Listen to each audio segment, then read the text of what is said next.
El pasado viernes, el títere de la familia Castro, Díaz-Canel, anunció nuevas reformas para incentivar la economía cubana. ¿Qué hay detrás de todo esto realmente? ¿Por qué cada vez que la dictadura cubana está contra las cuerdas, sale con reformas y aperturas? ¿Se estará planificando una perestroika a lo cubano? Bueno, descifremos el mensaje político que hay detrás de todos estos anuncios. Empecemos.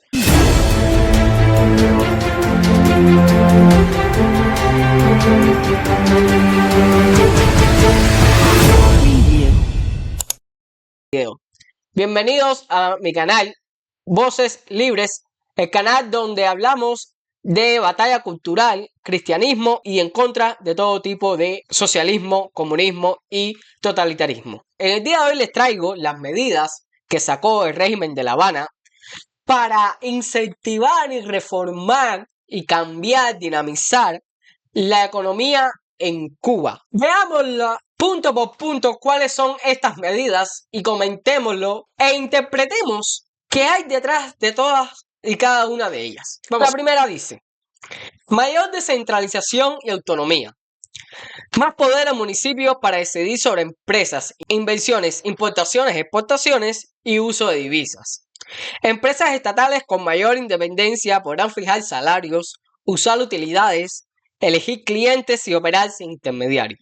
A ver, ¿qué significa esto? Esto significa que ellos están ahogados, que no tienen financiamiento, que no tienen dólares. ¿Por qué? Porque se les ha cerrado la llave hace 7 meses de Venezuela. Se le ha cerrado la llave al comercio completo con el mundo, porque claramente cada día más los países están viendo que Cuba es una dictadura, un régimen, y han cerrado todo tipo de negocios.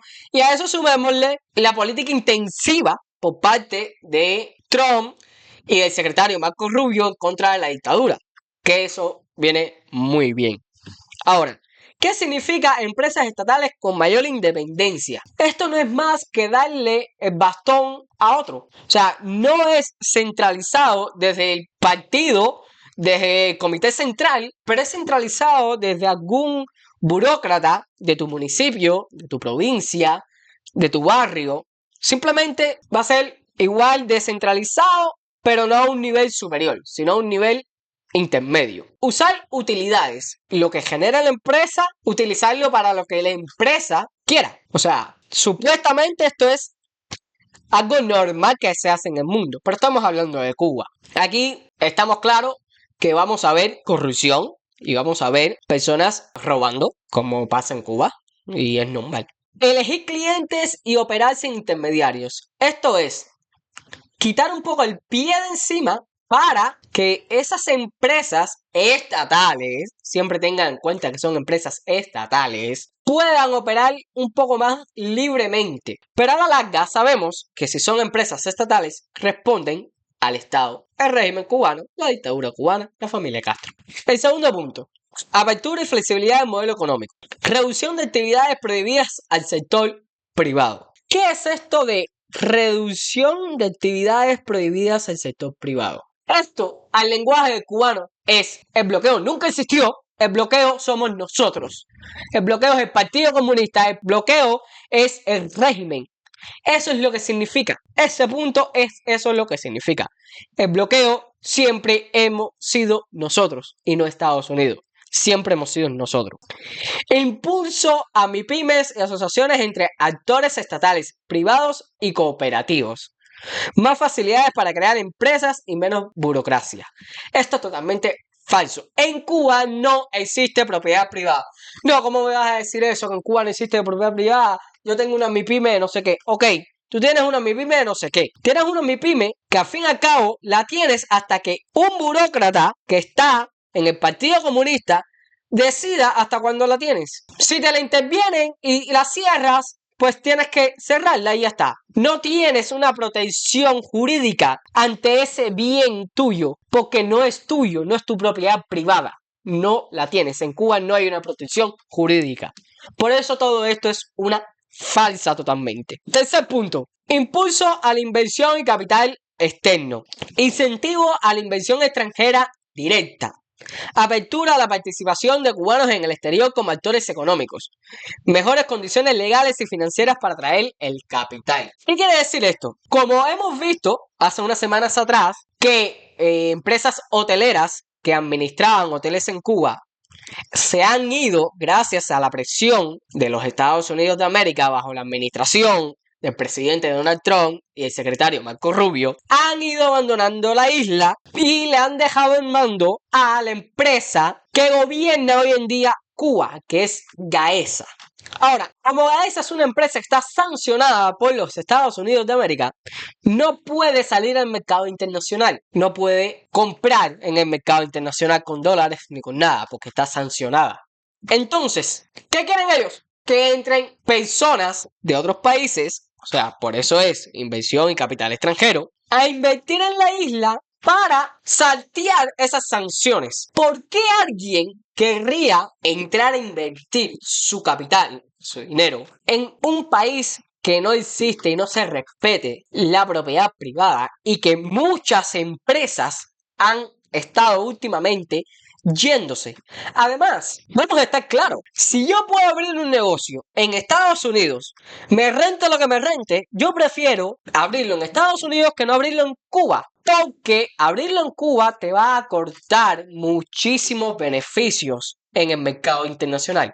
Y todo el mundo quiere hacer negocios en Estados Unidos. Por eso las empresas se van de Cuba. Porque al ser sancionadas, salen del mercado cubano. Porque el mercado cubano les representan a ellos un 1% de lo que les representa el mercado en Estados Unidos, que puede ser el 40, el 50% de su entrada de capital. Eso es fácil, es así de fácil.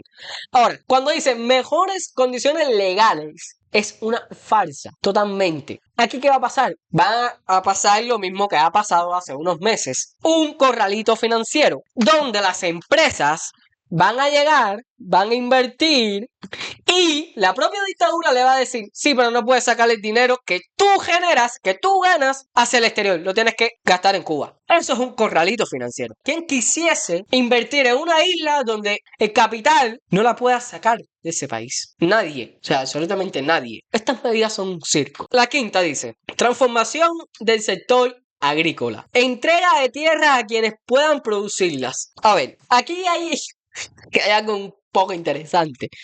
En el 61, ¿acaso esa revolución naciente no hizo una reforma agraria para darle las tierras a quienes realmente las producían y se las quitaron a los señores feudales? ¿Cómo que entregar tierras a quienes puedan producirlas? ¿Eso no lo hiciste ya en el año 61? Cubano que estás en la isla, tienes que darte cuenta que ellos ahora te han sacado unas medidas que supuestamente para eso se fue la revolución en el año 59.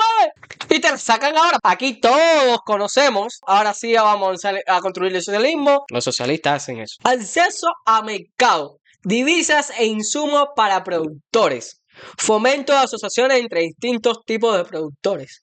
Lo mismo, el bloqueo no existe. El bloqueo es el Partido Comunista y la cúpula en Cuba. Porque aquí te lo está dejando claro. Acceso a mercado y divisa e insumo para productores. ¿Por qué tú no puedes comprar fuera? Porque la propia dictadura no te permite comprar fuera del país. No te lo permite. No es Estados Unidos el bloqueo. Es la propia dictadura.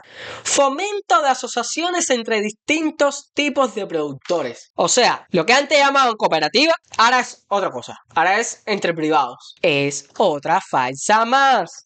No existe la propiedad privada en Cuba. No existe. Y esto no va a cambiar. Esto no va a cambiar. Vamos a seguir leyendo los puntos, pero en el mundo esto pasó. En un país donde no querían cambiar el sistema, abrieron, hicieron reformas y acabaron colapsando. Más o menos creo que puedes saber cuál es. Sexto, cambios en el rol del Estado.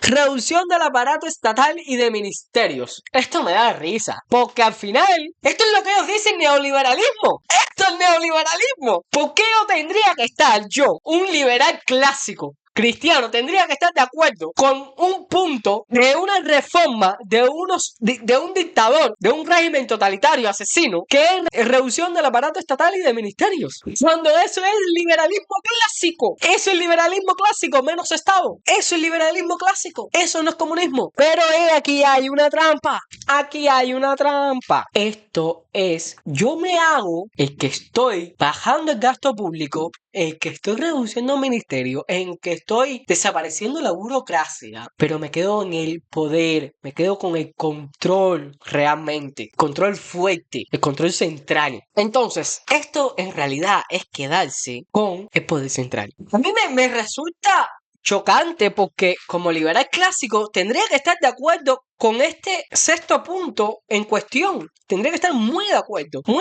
porque sí, en letra está muy lindo. A lo escrito está perfectamente. A la realidad sabemos que no va a ser así. Nuevo enfoque, no financiar empresas ineficientes. En primera, el Estado no tiene que financiar ningún tipo de empresas. Eso en primera, porque el Estado no sabe qué quieren las personas. No lo sabe. Es imposible que sepa lo que quieren las personas. No lo sabe. En segunda, esto no es que no financiar empresas ineficientes. No. Eso es que ellos se van a quedar con el dinero de la corrupción. Se lo van a quedar como siempre se lo han quedado. Olvídense de eso. 7. Reformas monetarias y financieras. Otra. No basta el ordenamiento, el reordenamiento del ordenamiento, el reordenamiento del ordenamiento. Porque sí, hay que ordenar el ordenamiento. Eso fue lo que dijo el títere. Que, dicho sea de paso, está un poco decrépito. O sea, le han caído 40 años en 6 meses. Pero bueno, ya sabemos cuando estás amenazado de que van a por ti. Eso también lo dice la Biblia. El cuerpo es el reflejo del alma. Y si tienes un alma mal y podrida, pues así va a reaccionar tu cuerpo. Mayor participación de todos los actores en el mercado cambiario. Fortalecimiento del sistema bancario. Uso de cuentas en divisas dentro del país. A todo esto, lo que te están diciendo y te han venido diciendo de primer punto, nosotros somos el bloqueo. Nosotros somos el mal. Somos el mal nosotros. Te estamos abriendo la llave un poquito. Porque ahora nos los estamos sintiendo nosotros. No queremos sentirlo nosotros. Queremos que lo sientas tu pueblo. Queremos que sigas sintiéndolo tú, no nosotros. Por eso es que ellos ahora abren un poco la llave. Es lo mismo que cuando los Obama abrieron un poquito la llave. Lo que pasa es que en esa administración Obama dijo, mira, Cuba se está abriendo, todo bien, todo en talla, ya está. No. Esta administración sabe que no, que por ahí no es. Sabe que antes que vas a abrir, darte todo el cuento, haz todo lo que tú quieras. No vamos a cambiar lo que vamos a hacer en Cuba. Y no van a cambiar lo que van a hacer en Cuba. Eso no va a pasar. 8. Cambios en suicidios y política social. Eliminación gradual de suicidios a productos. Enfoque en suicidios directos a personas vulnerables. La de regalar dinero por regalarlo ya no se te da, ¿no? Claro. Enfoque en suicidios directos a personas vulnerables. O sea, el 90% de las personas en Cuba. Porque el 90% de las personas en Cuba pasan hambre. Más del 80% están en pobreza extrema. Esos son los suicidios directos, ¿no? A personas vulnerables. O sea, no va a cambiar nada. Porque el 85% del pueblo de Cuba está en pobreza extrema. Viviendo más de 72 horas sin electricidad, sin agua, sin gas, sin combustible, sin nada. ¿Por qué? Culpa del bloqueo, ¿no? No, culpa de la dictadura. Culpa de ese régimen totalitario que se lo ha robado todo. Y ha tenido una isla por más de 67 años de rehén. 9. Energía y transporte. Impulso a energías renovables. Sí. Todas las que tú quieras. Biogás, eólica. Todas las que tú quieras. Sí. ¿Cómo no? Muy bien. Sí. Promoción de movilidad eléctrica, importación y producción. O sea, promoción de movilidad eléctrica, importación y producción. Que puedas importar y exportar. Importar más que exportar vehículos. Pero si eso ya estaba pasando. Aquí hay agencias en Miami. Allá en Miami hay agencias donde puedes enviar carros. ¿Cuál era el bloqueo? ¿Cuál era? Si eso ha existido aquí de toda la vida. Lo que yo no sé es que qué cubano puede importar. Bueno, sí, en realidad sí lo sé. Los de la cúpula, los que están pegados al poder. Claro que lo sé, por supuesto que lo sé. 10. Nuevo enfoque en turismo y comercio interno. Entrada de nuevos actores en el turismo. No solo grandes cadenas. Claro, porque se te fueron todas. Claro, por supuesto. Porque se te fueron todas gracias a la presión y a las sanciones de Estados Unidos y la administración de Trump y de Marco Rubio. Porque es que ser tan bajo moralmente para una empresa que ir y estar en Cuba administrando esos hoteles, donde esos hoteles el 99,9% de los cubanos no pueden ir, donde van turistas a tener cierto tipo de turismo con personas de baja edad? A eso da asco las empresas que en Cuba invierten su dinero, porque además cazan en pecera. Uso más eficiente de infraestructura comercial. Sí, ahora todo es en eficiencia. Sí, todo. Hay que ser súper eficiente. Sí. Digitalización, facturación electrónica, comercio digital. Sí, cómo no. ¿Cómo no? Sí. Todo lo que tú quieras. Quiero traerles esta tabla que ven acá, porque esto no es más. Como leen, esto es una perestroika a lo cubano. ¿Qué fue la perestroika? Llevada a cabo por Gorbachev en el año 86 en lo que eran la Unión de Repúblicas Socialistas Soviéticas, fue abrirse ante la crisis interna que tenían, abrirse un poco, pero permanecer en el poder, absolutamente. Simplemente querían abrir porque estaban ahogados, pero querían seguir teniendo el mismo poder y no cambiar absolutamente nada a nivel político y a nivel social. Solo querían cambiar un poquito a nivel económico para poder sobrevivir ellos, pero las condiciones del pueblo, de las URSS y las condiciones del pueblo de Cuba eran las mismas y ellos querían y quieren hacer lo mismo. Vamos acá. No sé si se lean, pero bueno, yo les voy a leer un poco. Dice: ámbito de reforma. Descentralización y autonomía empresarial. La perestroika. En el año 1985 a 1991. Reducción del control de Gosplan, autonomía a empresas para decisión de producción y precios, debilitando la planificación central. O sea, lo que leímos en Cuba hoy. Expansión de empresas estatales autogestionadas, mayor autonomía en decisiones operativas, descentralización de la gestión económica.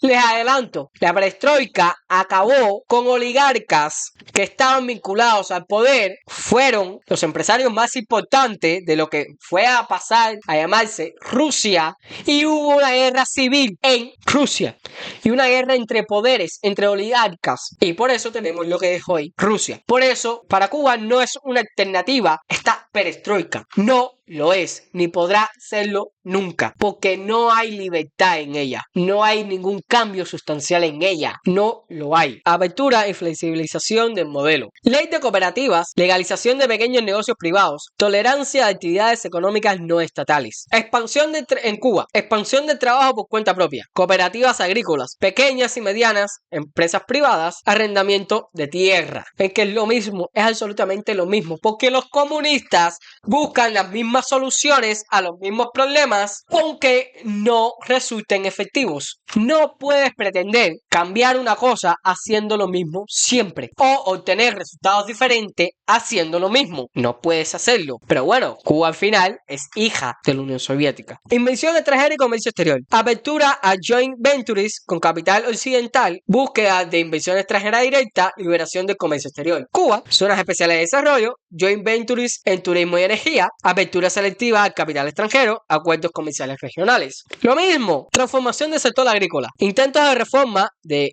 No sé cómo se pronuncia esto, no voy a intentar pronunciarlo. Mayor autonomía a granjas colectivas, resistencia estructural a cambios. En Cuba, entrega de tierras ociosas a cooperativas, usufructo de tierras estatales, diversificación de cultivos, mayor autonomía de granjas. Es exactamente lo mismo. Cambios en el rol del Estado y la burocracia. Transferencia de poder a soviets locales, debilitamiento de la nomenclatura, fragmentación del aparato estatal. Allá en Cuba es diferente.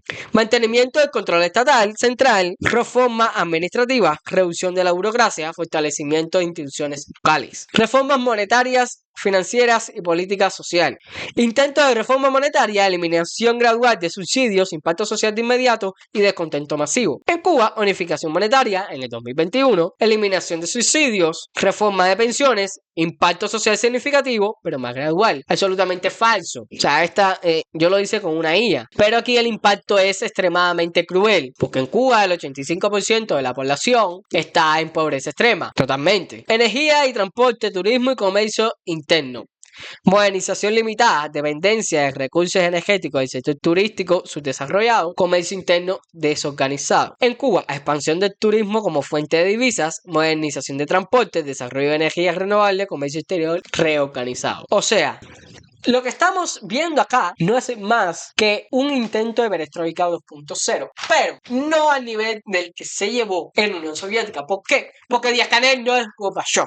Díaz-Canel no tiene el poder de absolutamente nada. Ahí quien tiene el poder es Raúl Castro y su familia, que son los que quieren seguir manteniendo el dominio sobre nuestra isla. Bueno, no te dejes meter el cuento de que estas reformas, de que esto va a ser para abrirse al mercado, para buscar una mejoría, absolutamente falso. Y quizás, mira lo que te digo, quizás veas un poco de alivio en tu microeconomía, en tu economía personal. Pero quiero que sepas que eso no es un cambio real, eso es una cortina de humo. Eso es darte una migaja para ellos quedarse con el pan completo. No te comas ese cuento, no te comas ese cuento. Cuba no necesita una perestroika, Cuba necesita una intervención militar por parte de los Estados Unidos de América para que haya una transición hacia la democracia objetiva y fiel. ¿Qué es lo que necesita Cuba? Necesita libertad, necesita que más de los 1.200 presos políticos que están en las cárceles salgan libres, necesita que Raúl Castro esté en una cárcel federal, al igual que Díaz-Canel, al igual que todos los oligarcas en Cuba. Eso es lo que necesita Cuba, un cambio total de régimen con total libertad y sin reformas. Es lo que necesita Cuba. Y nada, mi gente, espero que les haya gustado el video. En este canal tenemos directo casi todos los domingos a las 9 de la noche hora de Cuba, y los invito a suscribirse, a darle like y a comentar. Y sin más, me despido como siempre les digo: viva Cuba libre, abajo el comunismo, viva Cristo Rey y que Dios los bendiga. Chao, chao.